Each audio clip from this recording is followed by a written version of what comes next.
Okay, welcome back to EE631. So first of all, we do extend your homework because there was no class earlier this week, so I couldn't actually. Usually, before I do homework extension, as you know, I do ask the class to see whether anyone object the extension. Just curious, is anyone object the extension? No? Okay. Actually, I remember last week I did ask, right? So all of you look very confident. And then starting a couple of days ago, I started to receive emails because I was on travel, and the email coming in and say, "Oh yeah, can we please extend?" Yeah. So next time when I ask the question, you guys just need to be honest. Okay. Because last week when I asked you guys all smile and look at, okay, Mike, why are you asking this? I'm sure that we can do it. You respect us. That kind of things. Yeah, but next time if I ask, just I can understand. If there's any reason or whatever, right? Like this week, I understand it's a Chinese New Year, right? So. Okay, so the new time will be Sunday night, Sunday midnight. So hopefully that gives you a couple more days to work on. However, we will still post the homework 2 today.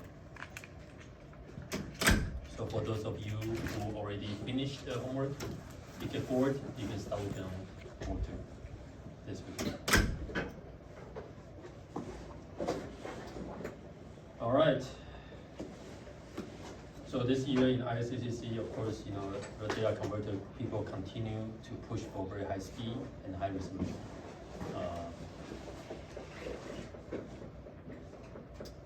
Very, very high speed, close to 200 gigahertz, 200 gigasample per second.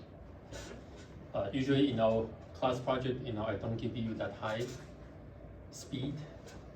Still, you'll be working on like gigasample per second, right? Just that we never reach like hundreds of gigasample per second. But now that I see so many papers moving towards that direction, so that makes me wonder, whether we should modify our spec. So we'll see. We'll see about that. But just to let you know, really. Today there are really a lot of interest in pushing the ADC speed super high and resolution to the limit. Okay. All right. So let's get back to the ADC basics. But before I start, any question? As long as we extend the deadline, you don't have a question. Okay. All right, so I think we talked about this, right? So, if there's no sampling, right? So you just context the voltage, but not the sampling the time. Then you have this essentially non-uniform sampling, and once you do the sampling, then all the harmonic tones will fall back, and those are the quantization noise floor that you'll see, right? Like what I show you here, right? You see a sine wave tone, so that's your input, and the rest are basically your quantization errors or quantization noise. And if you sum up all the power, that's the well-known delta square over 12, right? So what is delta? 1 LSB, right? So 1 LSB of the whole swing, full swing. So that's full swing divided by 2 to the power of number of bits. Okay, so at this point you should be very familiar with this. Okay. So now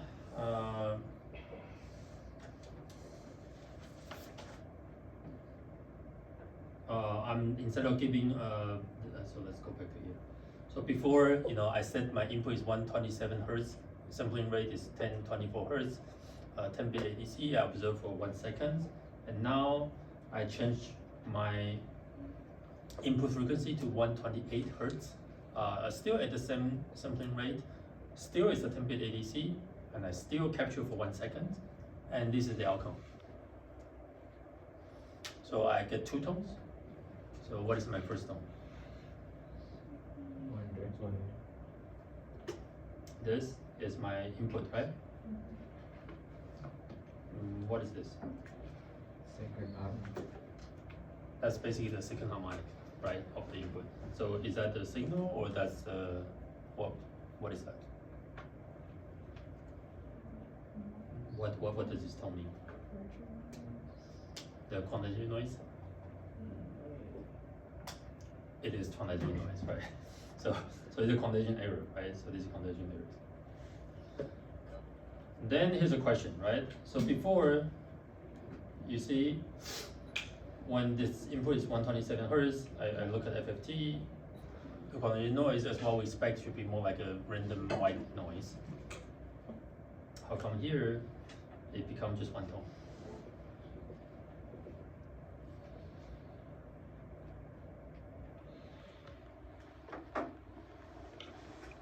What's going on here?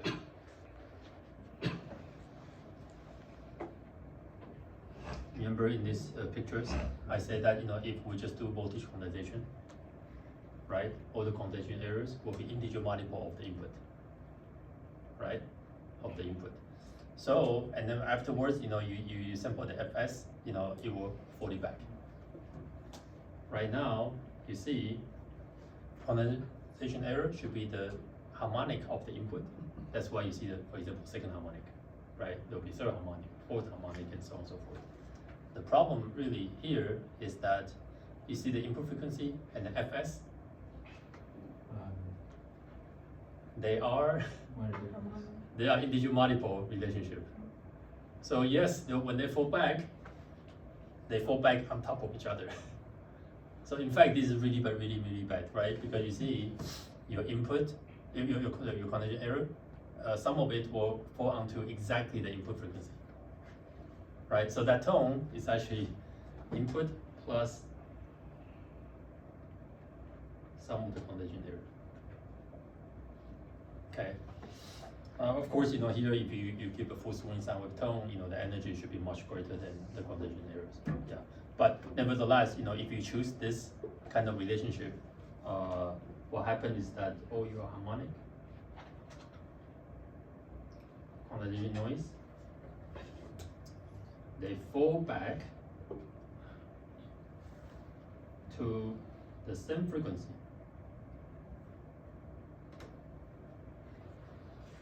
So that's a problem, right?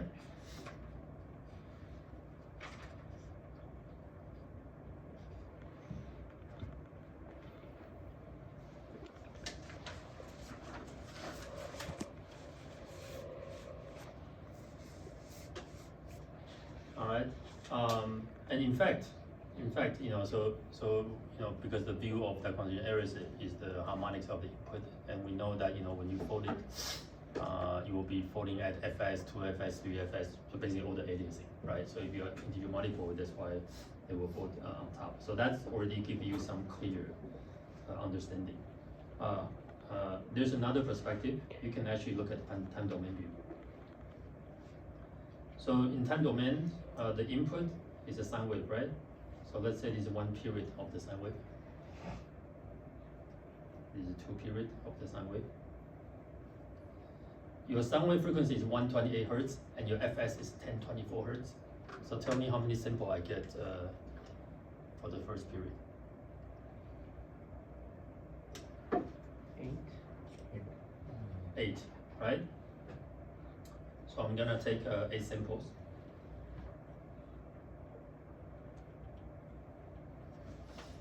What about the second period? How many samples I get for the second period?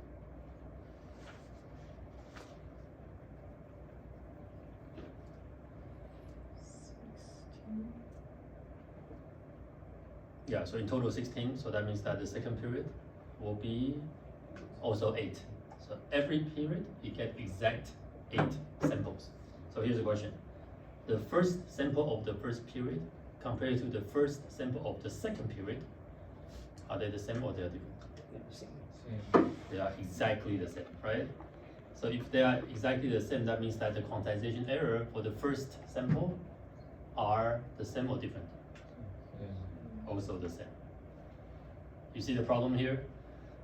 Every period, right? So let's say 8 samples, right? So yes, first sample and second sample are the quantization error the same?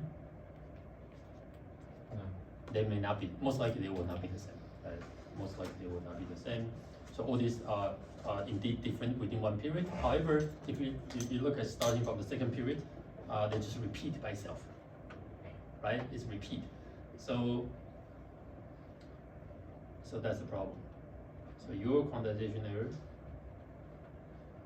always repeat.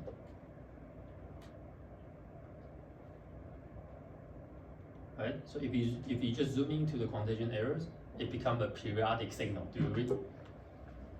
Periodic signal. If I do a Fourier transform on a periodic signal, what do I get?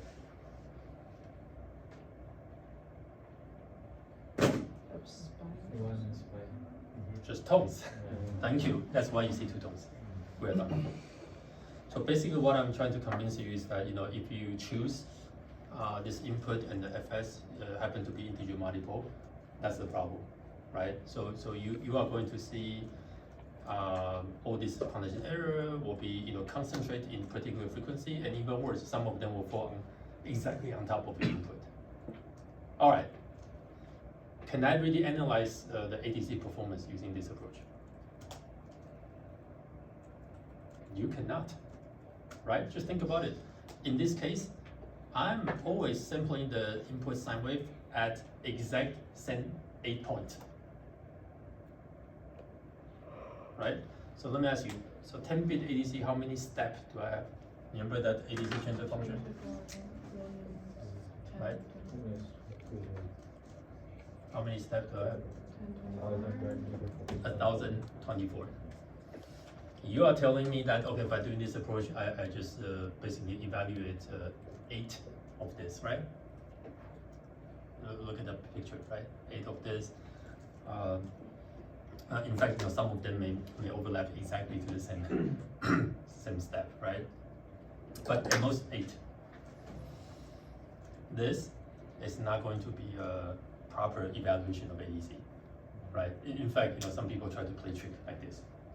Okay, so they build a 10-bit ADC like this, right? 10-bit ADC, and then they just intentionally choose the input because you can play with it, right? You play with it. It turns out that I'm only evaluate 8 of these steps, and you know what? When you build the circuits, maybe those 8 steps happen to be perfect, and the others totally screw up. Then you cannot see, right? Because all you see is those 8 particular steps. Oh, it's perfect, and you say, oh yeah, this 10-bit ADC, and then people will laugh at you. Okay, so you cannot do this. So typically, roughly speaking, when you evaluate this, let's say 10-bit ADC, guess how many samples I need?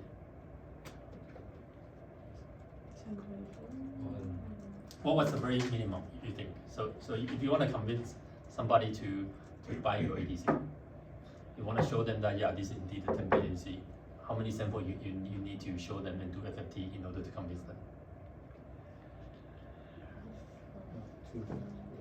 You need, do you agree, you need at least 1 sample per step? Do you agree? Just to make sure that everything's fine. But if I tell you that, okay, at just 1 point on this, would that be enough? Probably not, cannot be enough, right? So you do need to oversample a little bit, right? So you probably need a 5 point, 10 point on each step. Okay, so just keep it in mind, right? So that also apply to your project. Okay, so your project, you're gonna do schematic simulation, you're gonna evaluate the performance, right? Just keep in mind, so that's really the number of samples that you need to actually at least collect. Okay, so now let me ask you, if I design a 4-bit ADC versus 10-bit ADC, which ADC I need to collect more samples? So now you agree, when you design higher and higher resolution ADC, you think it's easier or it's more difficult? Much harder, right? So that's right. So this is the reason why when you design ADC with 1 more bit, your colleagues, your friends will bow to you another 5 degree more. Okay, you get another, actually 6 degree. 6 degrees is like 6 dB, right? So 1 more bit you get, they will bow to you another 60 degree more. Yeah. So. Okay, for that reason, this is you're gonna see throughout the semester. It always comes down to the same thing. The more resolution, the more difficult it is, right? So it means very differently, right? So in the future, you say, oh yeah, I'm an ADC designers. I mean, anyone can be an ADC designers, but there's a huge difference that you do an ADC that you push the performance boundaries versus I just do a ADC with certain resolution, certain speed. That doesn't really justify that you are really the top of the line ADC design. Yeah, so there's a difference there. Okay, so how should we choose the input frequency, right? So by now you probably can guess, right? Turns out that your input frequency and the sampling frequency should be incommensurate. Okay, so basically the ratio cannot be integer multiple, right? You don't want that to be harmonic, right? So before it's harmonic, that's really bad. If you look at the ratio, you want to make it irrational, okay? In order to really sample all the quantization steps, right? So that you can see all the quantization error right there. Okay, so that's why 127, you see that 127 and the original example, right? So this one looks good. 127 and 1024.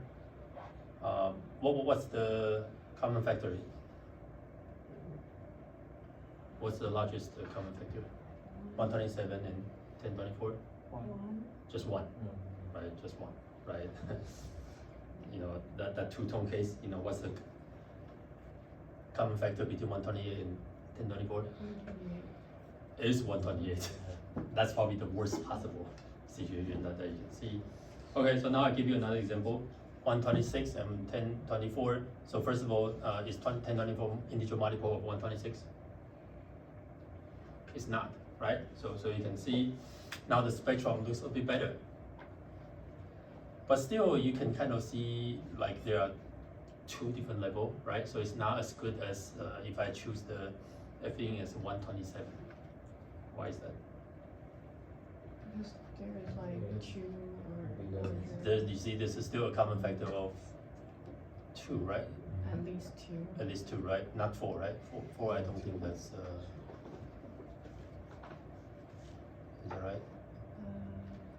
2 I think is the largest common factor, right? Not 3, right? 3 is not. Yeah, 2. Yeah. So whenever you are able to find this common factor, that's not good, right? So you can see. Yeah, you see these 2 levels, right? So. Okay. Yes. Professor, so why in the slide 13 when they when there are they have more common factors or even integer multiples of in we have is it true that we only have the odd multiple tones? Why isn't there like a spike at 256? Okay. Yeah. So that depends on because in this ratio,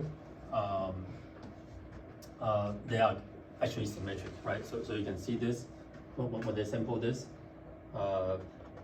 There will be 4 sample here, 4 sample here, right? So basically, there's no even component. Okay, so because they are fully symmetric, you see that's a problem. So whatever on the top will be symmetric to the bottom one.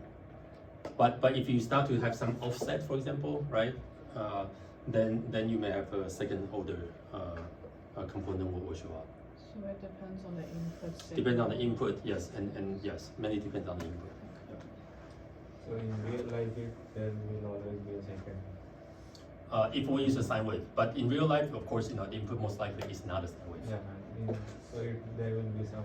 You will have some tones there. Yes. Yes. That's a very good, very good question. So this is indeed show up as the third harmonic. The second harmonic seems to be disappear, and that's the reason because the positive and negative portion they are exactly symmetrical. That's why you don't see that.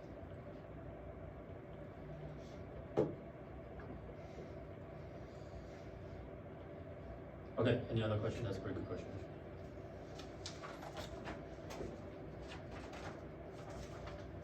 Okay, so hopefully now we know how to choose the Fin. So I'm gonna change this slightly differently. So I'm choosing the input 127 Hertz, FS is 1024 Hertz, so am I okay? In terms of Fin and FS, I'm okay, right? Okay, so now I choose number of bits from 10 to 2. So what does that mean from 10 to 2? That means that I have less steps. Look at this condition errors. Yeah, still look like spread out, ish, right? So throughout the spectrum from DC to Nyquist frequency, right, which is 512, right? Because you sample at 1024. Nyquist frequency is 512. Yeah, so there's still more or less spread out, but you see some tone kind of pop out. And just to make it even more extreme, I changed that from 2 bit to 1 bit. And I get this. So this, I call that as a golden gate bridge. So first of all, do you see input? Do you see the 127 Hertz input? Usually the highest tone, let's hope that it is our signal, right? But other than that, it's kind of like golden gate bridge, doing all that. So what's going on here? By the way, the 1 bit ADC, just to remind you, is like this, right? You have only 2 steps. That's 1 bit ADC. So, what did I do wrong? I mean, I follow whatever that we just said, right? So, if in 127 Hertz, FS 1024, and by the way, I always record for 1 second, I forgot to mention. Right, so 1 second, I capture for 1 second, so how many samples I collect in this case? Exactly 1024, yeah. So that's why you see I didn't follow what I just said, right? So every time step I just take one point. But to have a more realistic understanding of ADC, you should take a little bit more. Alright, but nevertheless, that's still what I do. I still collect 1024 samples. I do FFT and I get this golden gate. The noise here does not look flat, right? So that suggests that this is not white. It's not random, it's not white. And in this case, it is indeed the case. Why is that? You see, your condensation errors. Remember, long time ago we discussed. Long time is like a couple weeks ago. Okay, we talk about how we assume our condensation noise or condensation error. We assume that's a uniformly distributed random variable, right? Remember, and that's how we derive the delta square over 12. In this case, are they really uniformly distributed random error? It's not. Why? You see, depends on where is your input, right? If input is very large or very small, what is my condensation error? Zero. Very small. Very small. If my input is close to the middle, you have the largest condensation error. Do you agree? So your condensation error becomes a function of your input value. So in our circuit design world, we call this as a signal dependent error. Okay, so what we are seeing is a signal dependent error. whenever you have a signal dependent errors, usually they will show up as some of the harmonic tones. That's why you see the Golden Gate Bridge right here. Okay, so you're gonna see some tones, show up instead of more like a random noise, right? Like our thermal noise, more like a random. You should be seeing some flat noise spectrum. Okay. Yeah. So now, if you remember, when I was talking about this delta square over 12 and how we derive the ENOP, right? I said that when your ADC has more resolution, so more bits, that assumption will be more accurate for this reason. You see, this become less accurate. In fact, this is the worst case. 1 bit ADC, you cannot say that. Oh, by the way, all this is delta square over 12, right? So you will deviate. Actually, do you want to guess in this case? If I sum up all those noise power, is it more or less than delta square over 12?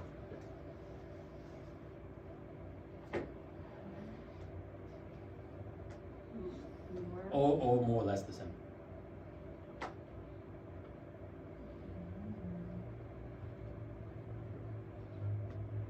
And that applies not just 1 bit, even the 2 bit, right? So if I sum up all this noise, the 10-bit case, if you sum up, is roughly delta square over 12. In fact, I think the homework problem, you are gonna exercise that. Okay, you gotta build your own model. You're gonna do the same exercise. Okay, you're gonna find out yourself what is the quantization errors. Okay. But just for the 1 bit and 2 bit case, It should be similar. similar, more, More. similar, more, also more. Okay, so 2 out of 3. Okay. So it turns out it will be more. It will be more. Yeah. So as you go for less number of bits, yeah, the scaling of the ENOP will be even worse than what you think. Okay.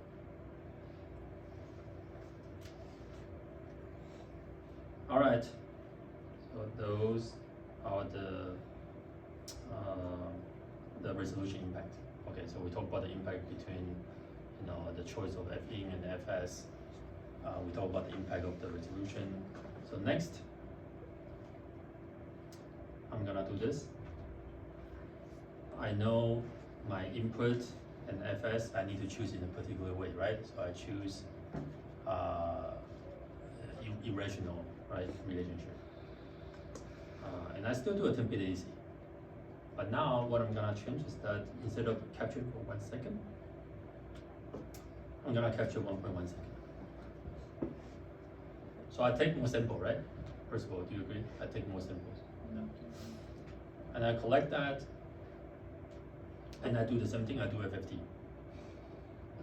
Okay, so this is MATLAB, just my MATLAB code. I create that for this slides set. So I do the FFT, and this is what I got. So first of all, do I see the signal? The signal is the peak. Okay, so thanks God, right? So the very first thing is you should look for your signal. If you don't see a signal, okay, your ADC or maybe your simulation, your test bench setup has issue, right?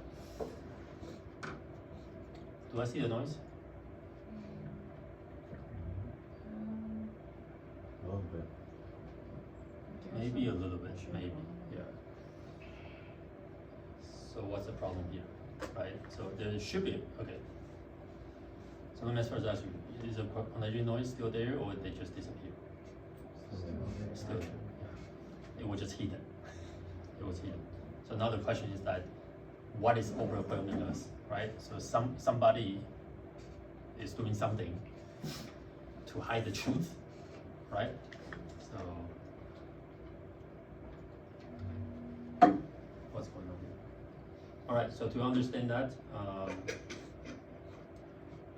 go back to what we kind of discussed earlier. So in the original case, right, I capture 1 second. I capture 1 second worth of the samples. How many input sample I'm gonna capture? How many input period? Sorry, I should say input period. So So this is one input period, right? So input is the sine wave, right? So 127 hertz. How many input period I'm going to get? 120. 127. So it's 1, 2, 3, all the way to 127. And it will be, the last one will be, so this, I'm gonna skip because I cannot draw 127. Okay. So the last one will be here, right? Exactly, come back to 0. If right now, so it's still the same thing, okay, so I'm not gonna repeat all this, but instead of stopping at 1 second, I stop at 1.1 second. How many periods do I capture? 1 second. Slightly more, but not a full beat. So it'll be, yeah, so as by all these are not to the scale, yeah, I should do the scale. But anyway, so basically, it may end maybe somewhere there. Okay, so it's not like, you always start from 0. Sine wave, you start from 0, right? Sine wave, yeah. Start from 0, you end the period, you start in the zeros, right? And the last one is in the zeros. In this case, because you can see, you get another 0.1 second, you are not getting the full period, right? So you're gonna end up somewhere in between. All right. What is the property of doing FFT or DFT? When I do FFT or DFT, do you remember in the signal processing, what do we assume? It's periodic. Periodic, right? So, but that's really just property of DFT, right? FFT. There's no way that you and I can change, unless you change the dimension information. Okay. So, inherently, when you do DFT or FFT, you assume everything you capture here, right? In this case, that whole chunk, you will repeat. Okay, so let's go from the first case. What does that mean that I repeat in time? So here, I end at zeros right here, right? So when I repeat, I start from the very beginning here, right? So you start from zeros, so you will continue, go up, go down, and you will just repeat. What about the bottom one? I start from 0, right? Because you see the starting point here is always 0, right? So here, so let me at least draw the first one, okay? I start from 0, right? So I will start from here and then go like this. Do you agree? So what do you see in time? There's a discontinuity right here. Okay, is that good or not good? It's not good. That discontinuity right here cause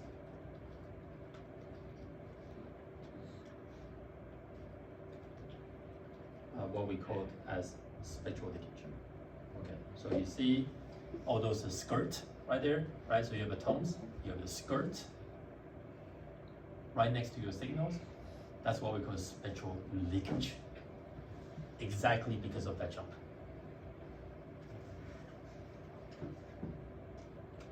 Okay, so that's why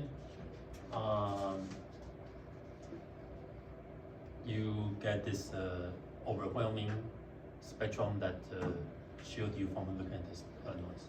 Sorry, can you explain again where the jump comes from, like why it restarts? Oh, when you do the FFT, you have to assume that all the samples that you do the FFT is repeat, right? It's periodic. Oh, I see.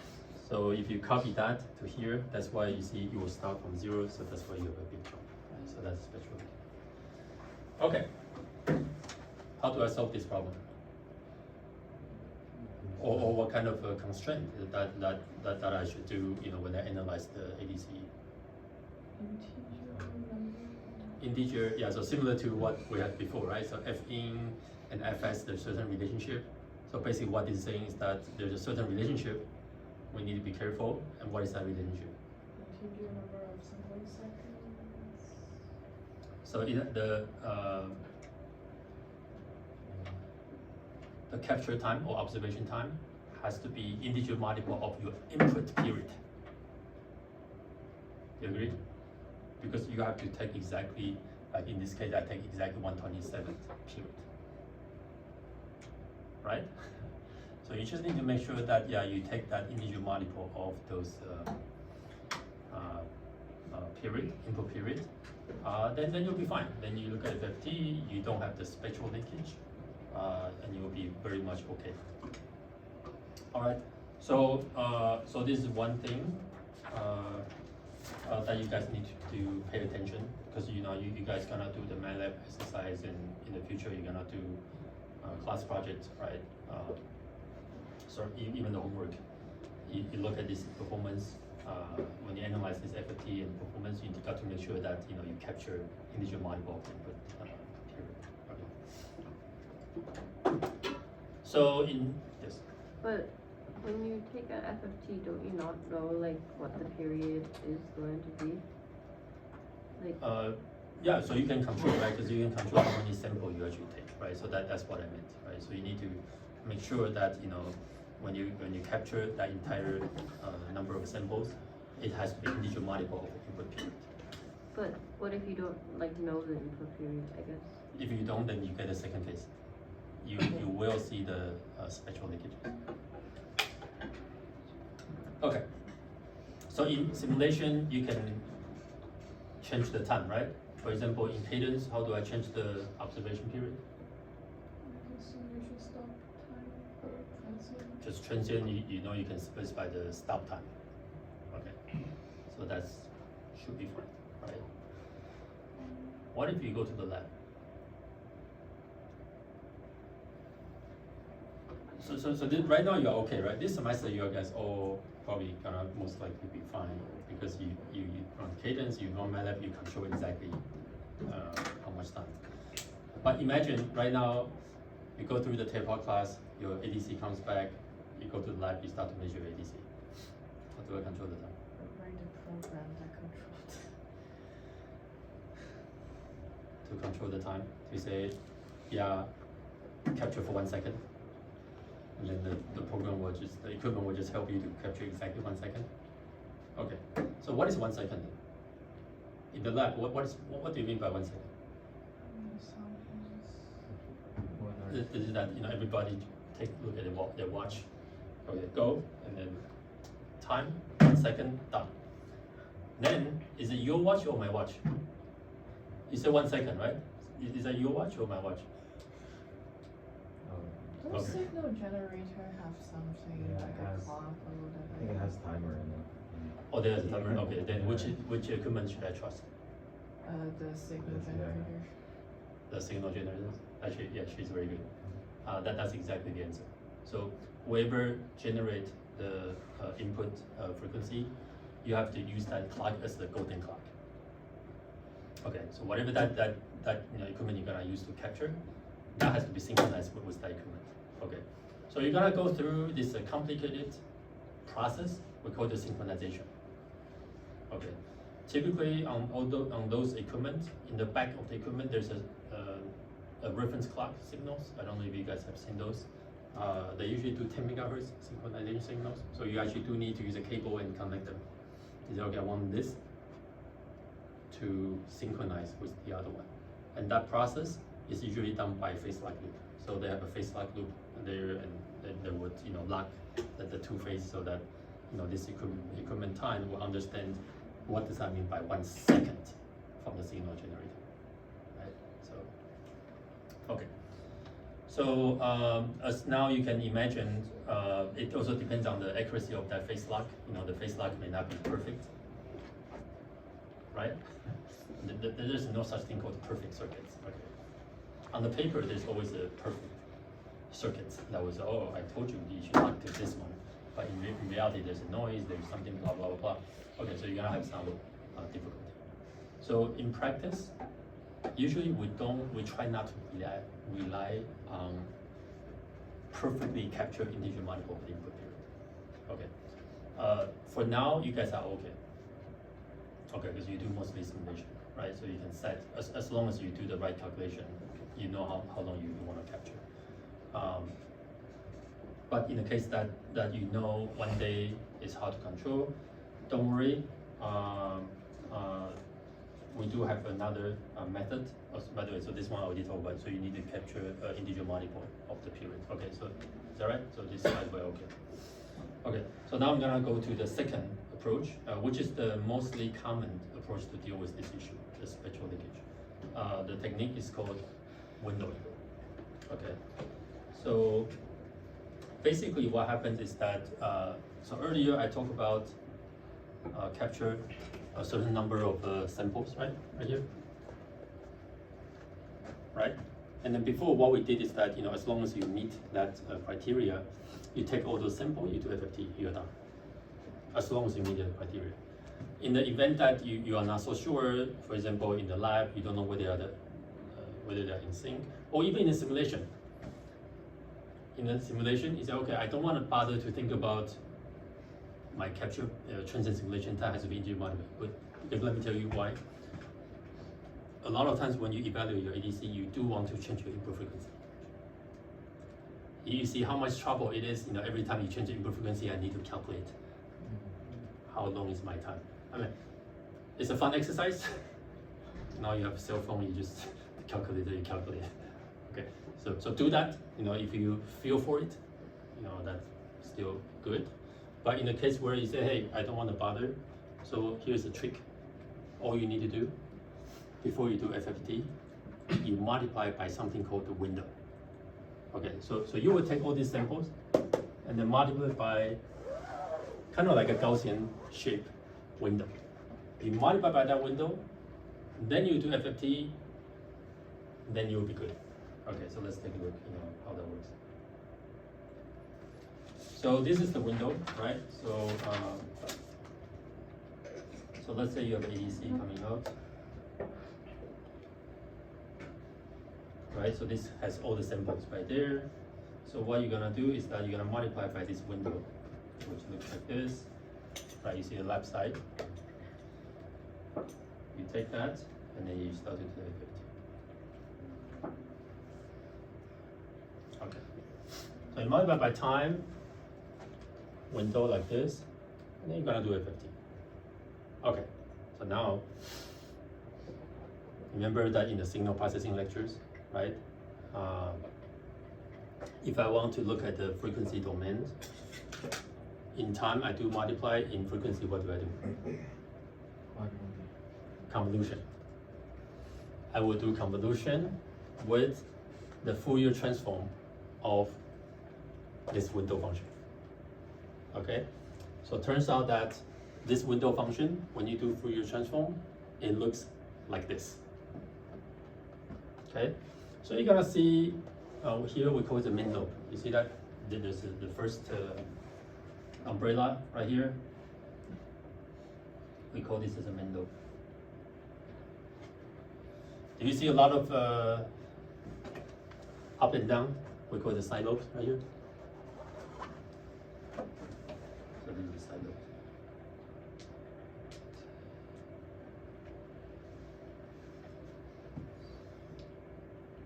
Okay, so there are a few things that's important. One is that what's the span of the main lobe, and also how deep is the side lobe. Okay, so as you can imagine, when you choose different window function, you will have different trade-off on different main lobe, and also different on the side lobe attenuation. All right, and then of course, when the side lobe, when you're far away, you see there are more attenuation. If you are closer, you see the attenuation is less, right? You see that? Okay, so yeah. So it turns out that there are many different type of windowing. Okay, so there's a hanging window, there's Hamming window, Blackman, Bartlett, you name it. Okay, so all these are building. So in MATLAB, you're gonna see all these different windows. Okay. So, and they are all different trade-off, okay, between the side lobe attenuation and this way. Okay. So, give you one example. So I use the Blackman window in MATLAB. By the way, I still use the same example that I take 1.1 second, remember? So I still take 1.1 second. And then I apply this windowing function called flagman. And this is what I got. First of all, do I see the input? Because that's the number one thing I need to see, right? Where's my input?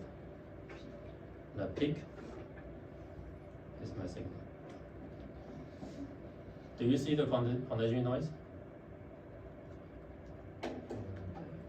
So all those floor here, those are the condension noise, right? Okay, so now do you see that this signal is not just one tone? Before I show you it's one tone, right? Before, when I say before means like this, right? You see, input is one tone, right? The input, one tone. Here, input, one tone. No matter what I do, because I capture exactly integer multiple of the input period, it's always one tone. It's never like this. You see, the new one is no longer one tone. It's as if spread out a little bit. Is this correct? Correct. It's correct, right? Because I run the main line, this is what I speed up. So it is correct, you know, the question is that what's going on here? You know, why is it this one tone spread out to multiple bins? We call it bins. So basically, when you do FFT, they are all samples. Okay, so you will spread out a little bit to multiple samples. Why is that?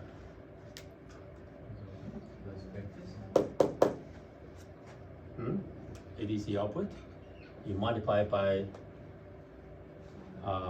window function, roughly look like this. But all the window function look very similar. Okay. And then in the frequency domain, you guys was telling me that it's equivalent to what? Convolution of the Fourier transform of the window function, which is this guy. So why is it my main tone spread out? Why is my signal tone spread out? Spread out by what? This is the Fourier transform, right? If I do convolution with that Fourier transform with this guy, that little bit spread out is the side lobe or main lobe? Main lobe, right? It's this guy. The width of the main lobe. You see, that's why I said different windowing function has different trade-off on the main lobe width for that reason. In the case where you want this spread out to be a little bit smaller, then you need to pick the window size that will have a Why would you need a bigger, like wider side lobe if you want an accurate FFT? very good, because you know it will trade off different side lobe attenuation, right? So if you shrink this, maybe this one will go up, so you have less side lobe attenuation. Okay, so it really depends on which one you prefer to do, right? So here, so first of all, when you compute the signal energy, you cannot just compute this single point, because you have a main lobe, you kind of spread out. So you can sum up all this energy here, and you consider that as a signal. Okay. However, you need to be a little bit careful, right? Because as you have a wider and wider main lobe, that means that, hey, some of those condension noise is actually overflow on top of that. You see that? So when you compute SNR, you get the fake number, right? Because you spread out the input. Just imagine, like this is the worst case, right? You say, oh, all these are my input signal, there's no condension noise. So I get the infinite SNR. And then people will laugh at you, right? Right, so in the end, there is going to be a trade-off, right? So you want to have, you know, have enough, you know, constraint on how wide that width is. Now go to the side lobe. Why do I care about the side lobe attenuation? Why?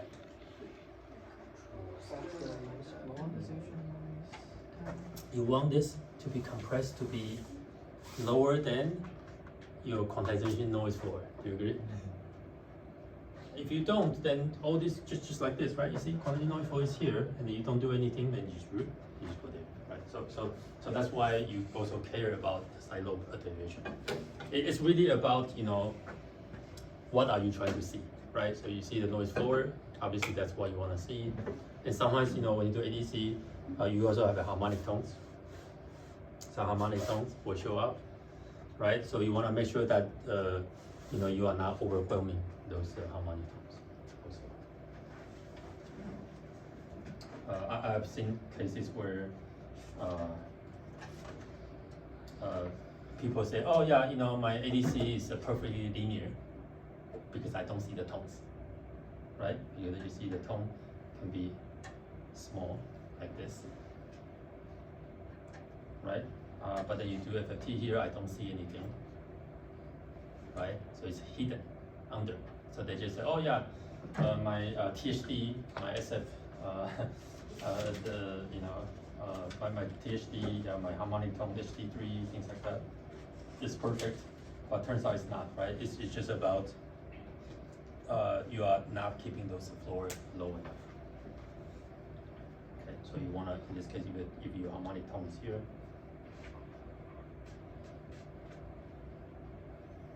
you want to actually lower this. So how do I lower this? Further side lobe attenuation. The side lobe attenuation right now, in this case, you know, it's already pretty low, right? But then this is a quantity noise floor, right? Quantity noise floor. So is there any way that I can lower this quantity noise floor? Take more larger period. More Samples. samples. So it's spread out. Does everybody agree? By the way, this is the same 10-bit ADC. I'm not changing that. But instead of 1 second, I take 5 seconds, or I take 10 seconds. Do you agree that this floor will actually go down? Do you agree? And why does that go down? Because the noise is uniformly distributed over If you sum all this, remember all these are samples, right? Even though, you know, I do the plots, so that's why they connect sample to sample, right? But don't forget, all these are samples. As I collect more and more samples, I do FFT, you know, so that's why sometimes people go to FFT bins, B-I-N, right? Bins. So you have more bins. But no matter how many bins you have, if I sum up all those power for all those bins, it goes to that magic number. What is that magic number? Delta square over 12. Okay? No matter how many bins I have, right? So in order to have more bins, FFT bins, that means you need to collect more number of samples. Okay, so that's just how that works in real life. So sometimes, you know, we do that, you know, if you design the ADC is so good, your harmonic tone is so low, even though you are not designing for 20-bit ADC. You remember earlier I said that, you know, when you design more bits, you should collect more samples.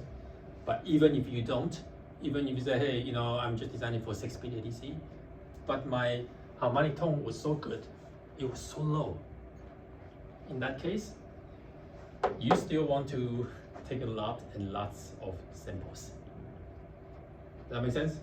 Just so that you can compress that down, so that you can see this magic tones.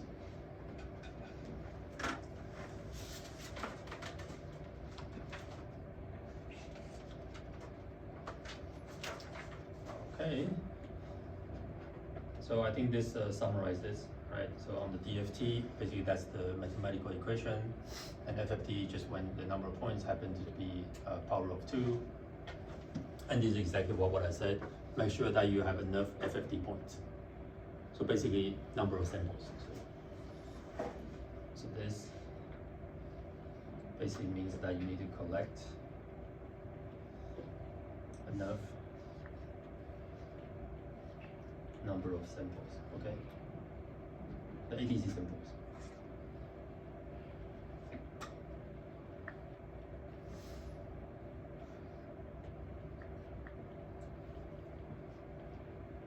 Okay, because the total power, you sum them up, is always delta square root.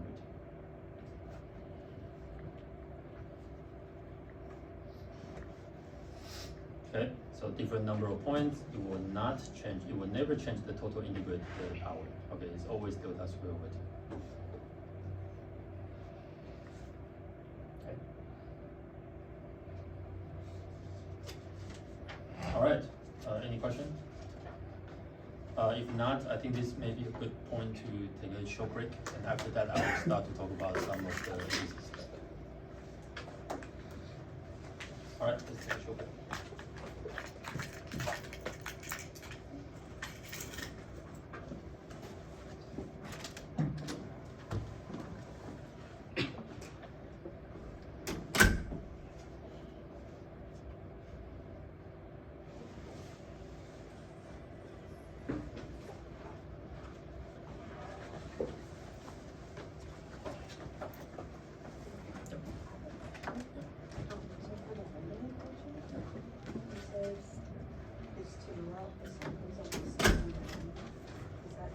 Oh yeah, I forgot to mention that. Yeah, I will talk about this after the short break. Yeah, that's a good point. Thank you for reminding me.